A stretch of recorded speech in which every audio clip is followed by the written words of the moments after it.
This is a skill matchup and it can be a boring one. Ultimately, you will outscale Camille on side lane if you go AD Udyr. If you go AP Udyr, it will be tougher. It's not impossible, just tougher. In the laning phase, you can kinda manipulate Camille's passive shield. The way it works is that you will get either a physical or magic damage shield depending on which damage type you did more. So what you can do is start as AP Udyr with Doran's ring and you put a point or two into your R, maybe even 3 points into your R, but then you can swap into AD Udyr and that is going to make it to where the shield might still be magic damage focused, which means that when you go to attack her with your Q, it won't be blocked at all. Obviously later into the game, this isn't really gonna be the case if you focus on one build and one damage type instead of having like mixed damage, but in the early game this is a good tip to know. Camille will also just perma short trade into you by using her W from long range to damage and heal and her Q poke. What you want to do is just use your W and awakened W to sustain through it. Your first item can be a Ravenous Hydra for a lot of healing, or it can be something like a Stride Breaker to actually catch up to her, because normally it's kinda difficult to stick to her due to her hookshot, but if you have Stride Breaker that's not really gonna be the case. Camille will overall be more useful in teamfights than you if you go AD Udyr. If you go AP Udyr, this might not always be the case. So what you want to do is perma side lane against her and try to even one-shot her under the tower. And as AD Udyr, you basically always want to side lane unless you have your flash up and maybe can one-shot someone. Other than that though, it's not really worth it. You get kited too easily and you're too weak in teamfights.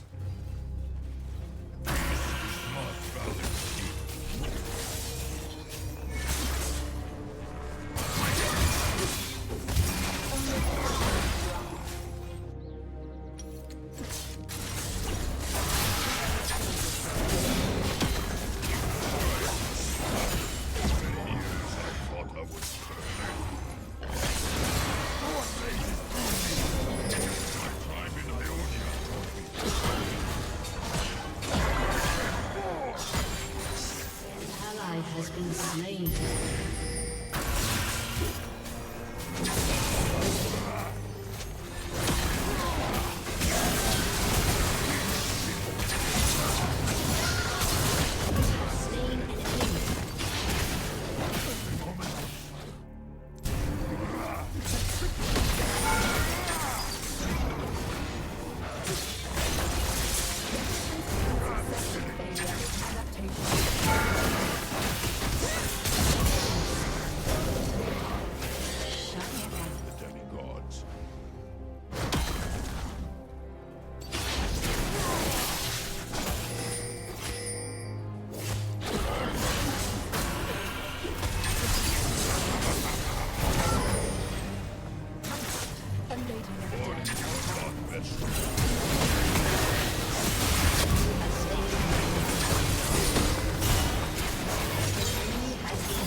Here I look to push hard on bot lane to draw more people towards me, and what I hope happens is that my team goes and does the Baron if they send at least 2 or even 3 people on me. In this situation, the enemy jungler came bot lane as well, so they started doing it, but the Baron actually got stolen in the end, which was rather unfortunate. The death would have been 100% worth it if they actually didn't steal the Baron.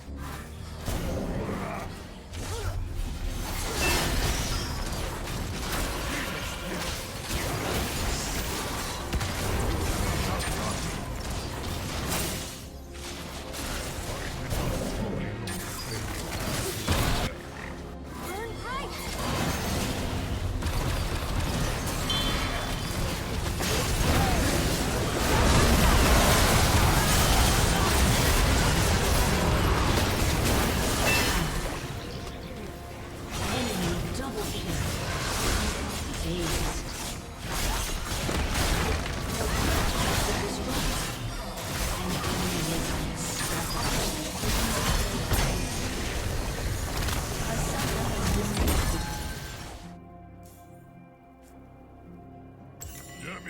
cannot be trusted with balance.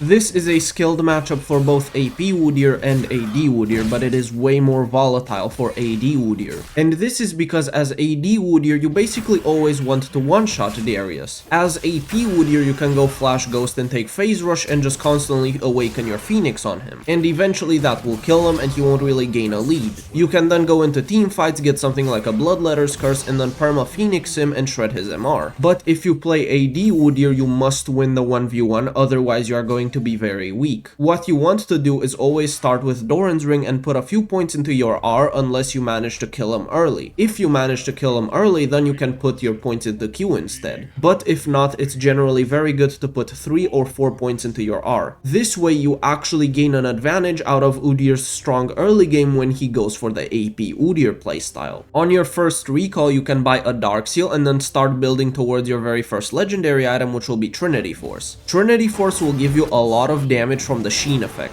You can also look to go for Boots of Swiftness or Plated Steel Caps, both work fine. And then afterwards, as your second item, what I like to do is go Stridebreaker. And this is because that active slow will allow you to kite him way more and space him out. It won't give you as much damage as some other items, but the active is very good into Darius. And then as a third item, you can do something like a Sterax Gauge if you want anti-burst. You can do Overlord's Bloodmail for even more damage, or Mortal Reminder / Lord Dominic's Regards for higher damage as well. But you can also do something like a Hullbreaker if you're super fed. Whenever you fight Darius, you have to make sure you do not underestimate his burst and the amount of kiting that he can do around you due to his W and E. His E is especially strong in the 1v1. If it's possible, you can even try to flash it. If he is completely isolated and you manage to awaken your Q on him, you're probably gonna kill him. But if he goes for more defensive items like Plated Steel Caps, Sterax Gauge, and then takes something like Death's Dance for the bleed, it will be tougher to one-shot him. You could also bait Darius into buying some magic resist in the early game if you put those points into your R and buy a Dark Seal. He's going to see the fact that you're buying even more magic damage and might go for a Null Magic Mantle. And then you swap into the AD Udyr playstyle and suddenly that Null Magic Mantle doesn't really do that much against you.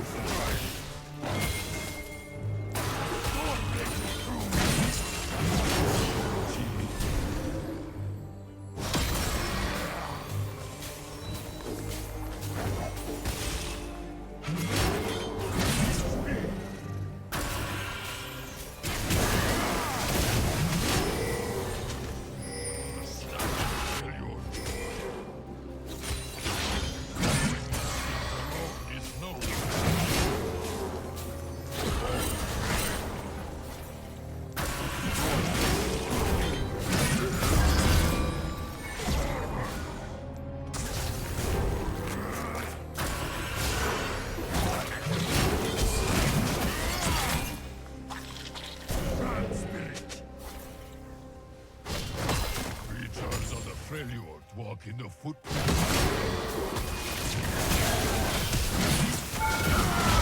Slain an enemy.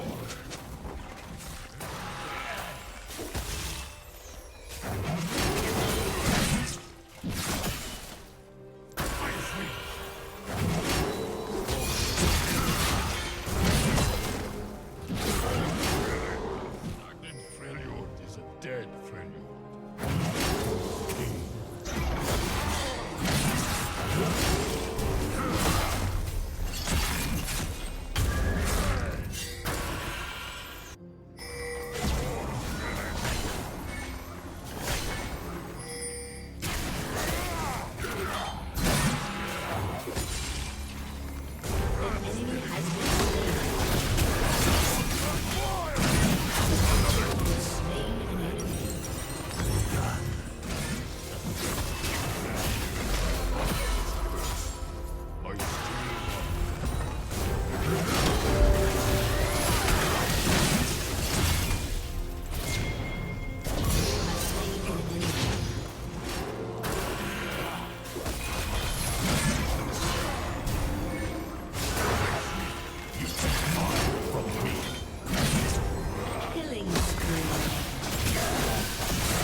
In my opinion, you should play AD Udyr into Fiora and not AP, and this is because the later the game goes, the worse AP Udyr gets into Fiora. You can perma-clear the side lanes unless Fiora takes Hullbreaker, and you can generally teamfight more as AP Udyr, but you will never be able to 1v1 the Fiora past 2 items. Even at 2 items, she is probably still going to be able to 1v1 you. What you can do is either start with Tear of the Goddess and put some points into your W, or you can try to fight her by getting Doran's Ring and putting a few points into your R. Both work fine. This Fiora took a very aggressive setup with Ignite, so I have to watch out for her damage and her burst. What you want to do is try to get to your Ravenous Hydra and to get some heal cut for Fiora's healing, because she will also get a Ravenous Hydra on top of having her R healing and passive healing. What you can do in the laning phase is try to tackle out her mana, because you're going to start Doran's Ring or Tear of the Goddess, which means that you will have more mana regen. And you can even recall and buy a Tear of the Goddess if you started with Doran's Ring, and that works fine. 1 point into your R is always crucial into Fiora, and this is because the R slow will help tremendously here, especially if you go approach velocity. And to add to this, Fiora's Q dash speed scales with her actual movement speed, so the slower she is, the slower she will end up dashing, which allows you to space her better and get hit by less vitals. You also want to try to bait out her parry, because when you go to attack with your E stun, she can parry and that will stun you since you're right in her face. But if you just start running towards her with your E and then not attack at the last second, she might parry thinking you're about to attack, and then you can actually follow up with the stun and then fight her, and then she won't even have the parry for your empowered Q damage. After Ravenous Hydra, you can go for Mortal Reminder and then a Hullbreaker, and unless she actually manages to parry your empowered Q attacks, you will straight up one-shot her at that point. If she does parry them, you're probably going to lose and you're the one who's gonna get one-shot. Once she gets that Death's Dance, the bleed effect will be a little too much for you to deal with. It won't be impossible, you just have to play it much slower and respect her more. But if you want to team fight, then you can push out the side lane waves and then run to the fights quicker than her. And this way she will also bleed resources on the side lane if the minions are right under her tower and she wants to match you.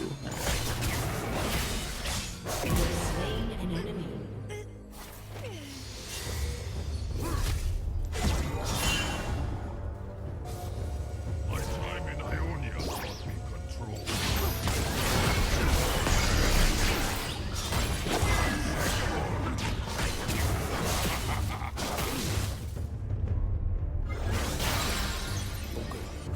He is a failure allowed, no tribe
your fortitude.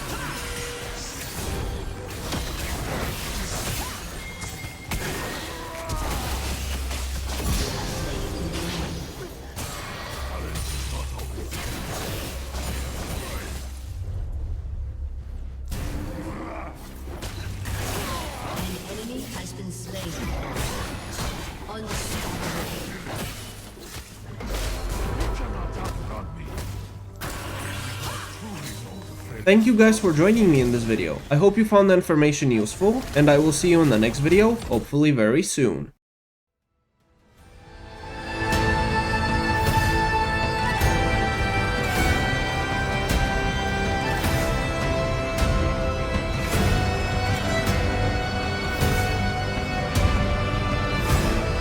Retreat is not failure. We heal and we try again.